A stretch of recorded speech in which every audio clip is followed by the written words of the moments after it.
So the way I always like to describe this program is that we have two main goals. One of them is teach singing skills, music skills like songwriting, basically is the tool that we're using, but we also teach collaborative skills. And collaborative skills, I think, are just as important to the program as teaching songwriting. Lots of these students don't ever have a chance to create something brand new out of nothing in a group setting. And the skills that they need for that are very specific and something that we teach really well using songwriting as a tool. Right, exactly.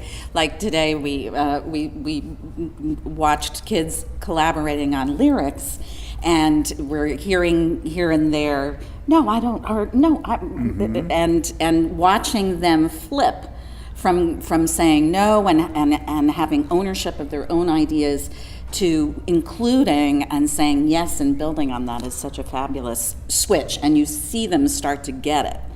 Right. The idea of building consensus as a collaborative group is really important. The idea that it's not a majority rules, it's not a loudest voice wins.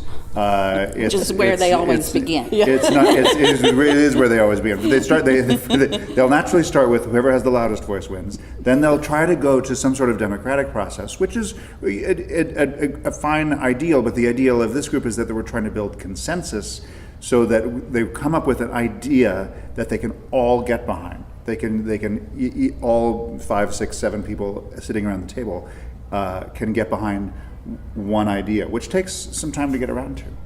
Well, and the other thing that is great about that is, yes, it's a tool that people need to go forward doing anything. Mm-hmm. So finding ways to collaborate and ways to develop consensus is great, but it's particularly germane to the arts. There's nobody who creates a work of art on their own, really, ultimately, particularly singing, particularly songwriting, all of those things. You have an editor, you have a, by the time the public sees it, it's gone through a process. One thing I'm thinking about today is how ubiquitous music is all around us.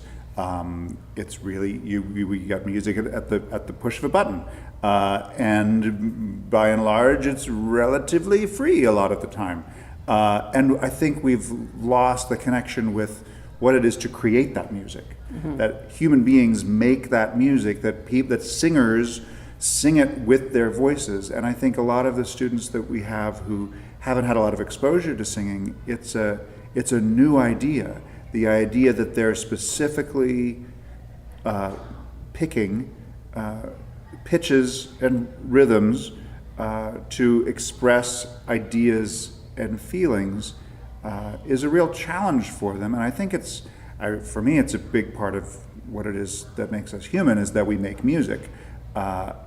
And we no longer have the experience of making music communally around the campfire or around the piano at home, or in whatever venues people learn to sing. We've been losing a lot of that. So I feel it's really important to encourage kids to sing as a means of expression and create songs as a means of expression.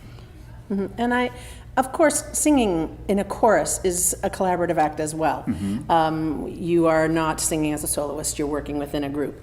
And one of the incredible things about this program is the students are not singing songs that a teacher has taught them or that is in a book. They're singing songs that they have written themselves. And you can see it in their faces at the performance, their joy in presenting their own work to their families, to their colleagues at school.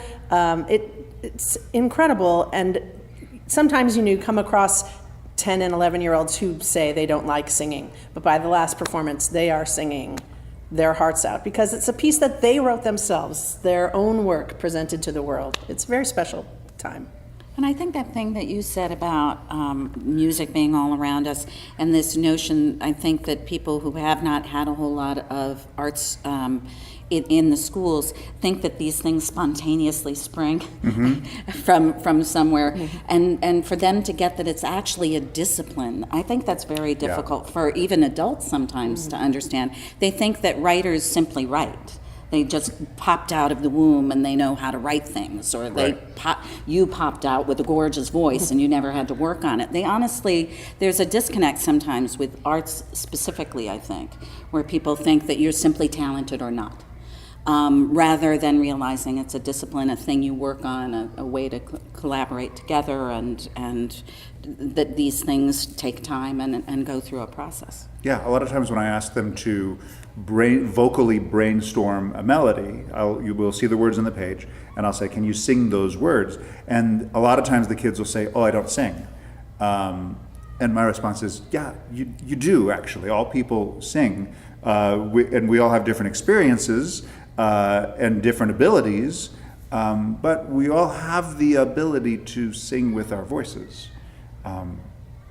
There's a moment a lot of times when I bring the group to the piano, because we use the piano as a tool to try to brainstorm new melodies, and the kids will come around the piano and they'll look at me like I'm going to write the melody for them, and I don't write the melody for them, and I ask them to write it for us, and there's this look on their faces when they realize, oh, you meant that. We have to. Oh, you mean we have to come up with this? And I said, yeah, you do.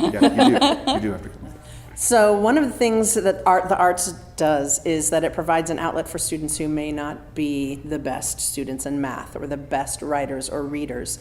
When they come into this class, we consider them equals with everyone else in their team. And so they might be fantastic singers, and no one in their team has ever experienced them succeeding, and they haven't experienced that success themselves. Mm-hmm. So giving them a chance to participate in a group setting allows them to show off their own skills and allows them to shine in a way that they might not get in a school atmosphere. And also not just students who are challenged academically, but students who might be challenged socially. We put them in groups that are different from the groups that they would normally be playing with at recess or outside of school. And we ask them to behave as if each member of the group is their best friend. And when we come into the situation, we don't know who are the social outcasts, and we don't know who are the ringleaders of the yard. But when we put them together in a group, we ask them to. We don't just ask them; we insist that they work with each other as equals, as peers, and we can see that changing the way they deal with each other socially. Right, not just the way that the person who might feel less confident behaves, but the way that the really confident students start treating those students who are less confident. We see changes on both ends that I think are really valuable. Well, and also what ultimately shows up is a group work. When you get to the performance, that's everyone together, and so each kid, regardless of where they are socially, academically, or anything, owns that work as much as any other kid that's standing up there. Right.